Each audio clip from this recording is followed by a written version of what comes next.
everyone, welcome back to Drawn by Annie channel. This is me, Annie, and I will be drawing for you today. Grab your tea, coffee and snacks and let's dive into today's video.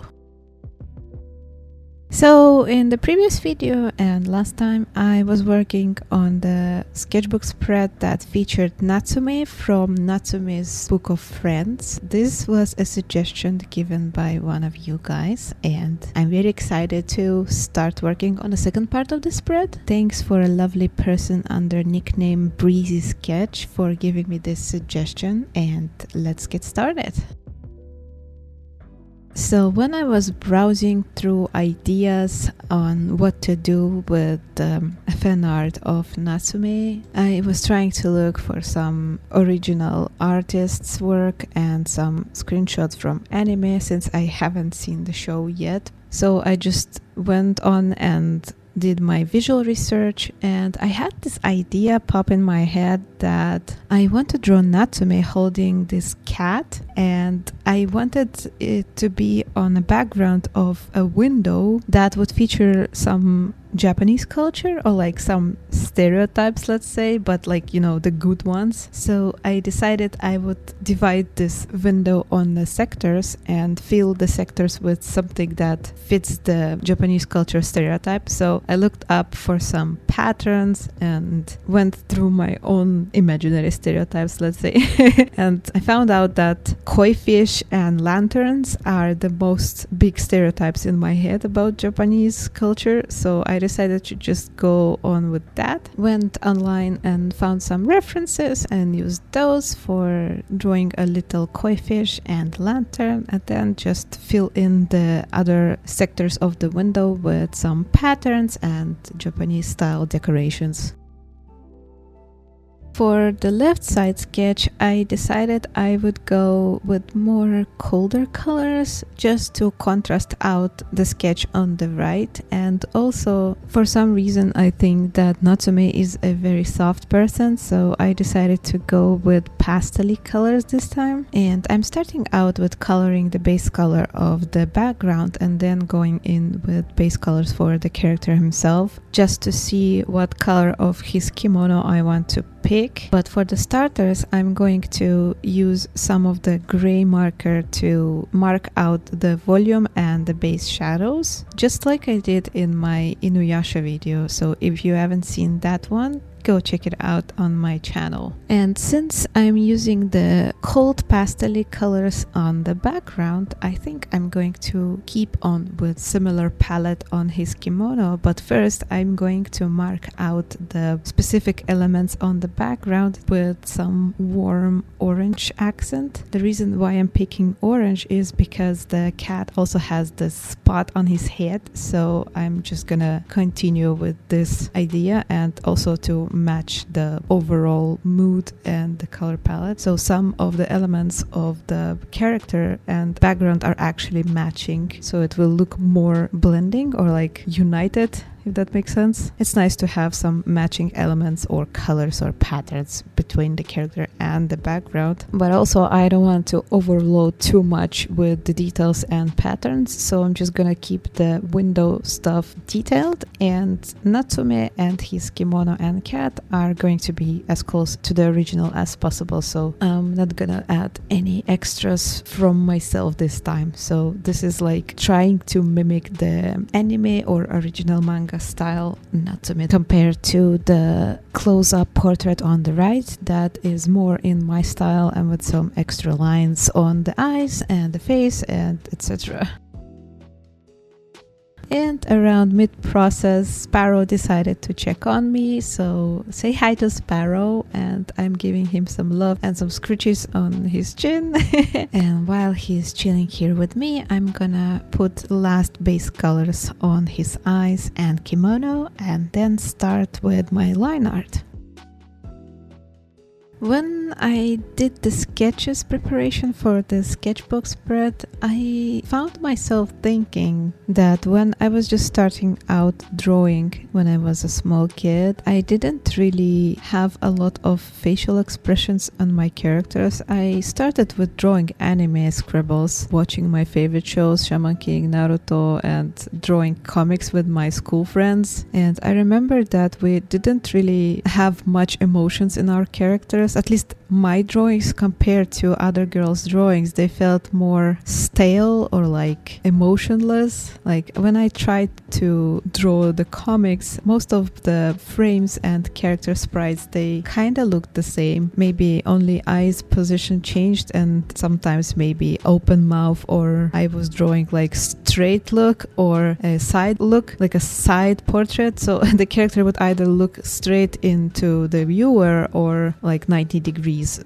on the side, left or right. But I just remember that for the longest time, I was drawing characters without any emotion whatsoever. Drawing Natsume kind of reminded me of this time because his face looks calm and soft. It's not like emotionless, it's just like a warm smile, and this type of calm, neutral expression is what I'm used to drawing a lot. And I find myself thinking that nowadays I'm trying to exaggerate emotions on my characters more. Even the eyes, they all look like excited and wide, while Natsume's eyes are looking pretty narrow and smaller compared to what I'm used to. And I think it's a nice change for me because that's what I lack drawing right now, or like recently in recent months or years even. Like my art preferences change for periods of time, and these periods could be lasting a few weeks or a few years.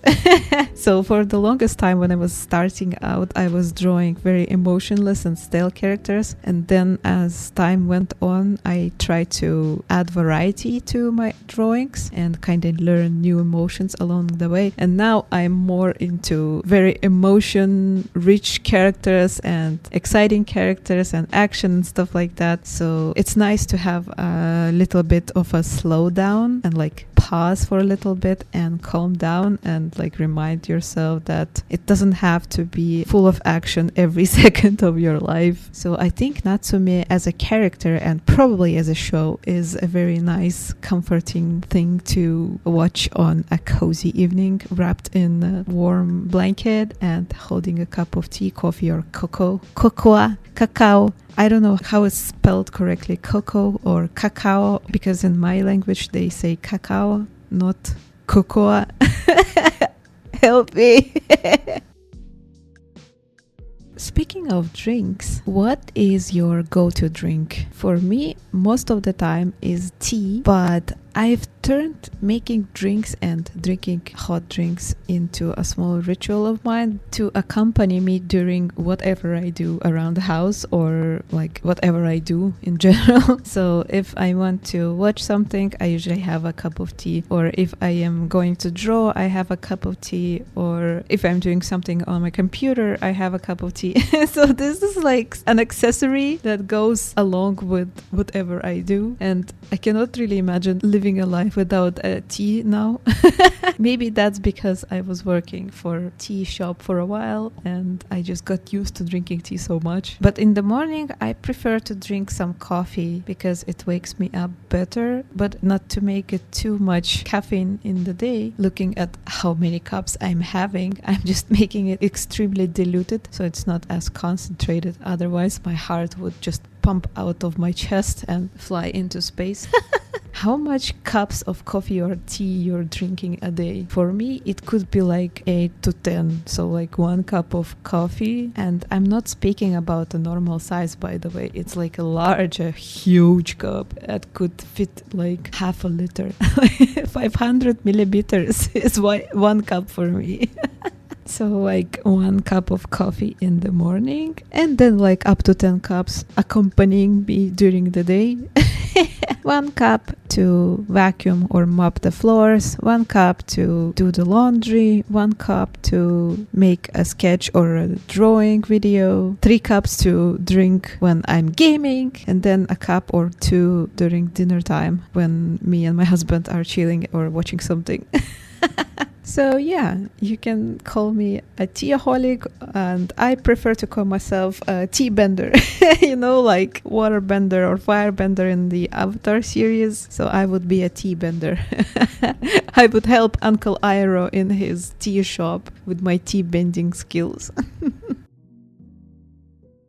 Okay, I'm going to leave you for a while with music on while I work on the rest of the piece. Annie off, music on.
So as a finisher of this Natsume fan art, I made Natsume's name above this illustration, and I tried to mimic the handwriting of author of the manga. I specifically looked for a reference that it looks like a handwriting, and I did a sketch of that. And now that I'm finishing the line art, I am just lining out the letters, giving some highlights here and there with the white gel pen, and I'm pretty much done. I thank you very much for joining me on this drawing video. If you have any suggestions for fan arts, let me know in the comments what you would like me to draw next time. If you want to continue supporting my channel, you can leave a comment and like and subscribe to this channel, and I hope to see you in the next one. Bye bye.